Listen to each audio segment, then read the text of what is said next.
At alam niyo ba, may notebook yung kambal. Ayan. Binigay sa ano? Oo, may binigay kasi sa kanila. Nabilhan na po namin ng mga gamit yung kambal. Kaya, ni-share na din nila dito sa mga bata dito sa tribo. So, yan.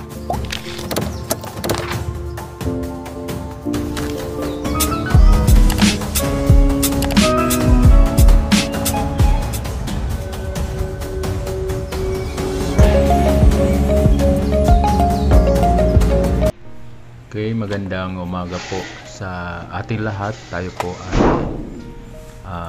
mamimili ng mga school supplies para po sa mga nag-aaral na mga tribo na pinupuntahan po natin.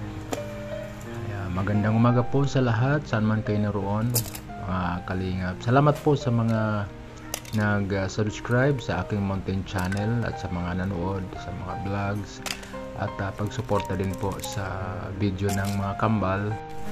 So salamat po sa inyo. So kami po ngayon ay mayroon po kaming gustong tulungan ng mga estudyanteng mga katutubo na nag-aaral na sila pero wala pang magamit sa school. So ito lamang po yung naipon namin.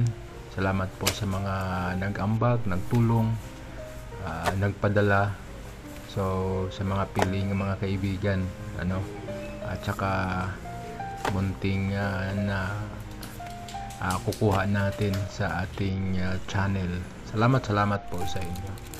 Okay, so mili po kami, siyam po sila ng mga estudyante, nag-aaral na po sila pero wala pa po silang mga gamit. So yun po yung puso talaga ni Ate Merlin para sa mga tribo. Yan Morning po sa lahat. Tayo po ay muling babalik sa bundok na madulas.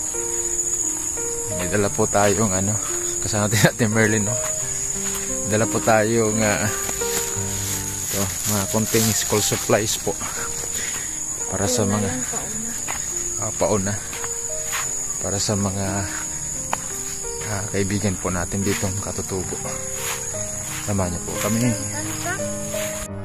So dito na po tayo. Ayan na po yung mga tanim nila, mga sitaw, palaya, ayan, sa gilid ng bahay nila. So yun, ang galing, marunong na sila magtanim-tanim.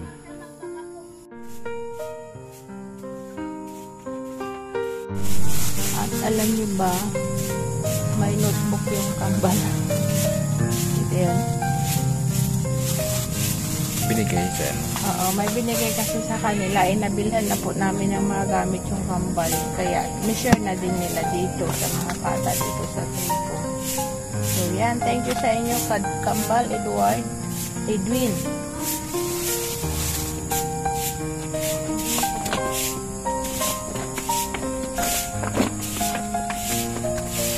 Ilang notebook to? 8 sa'yo,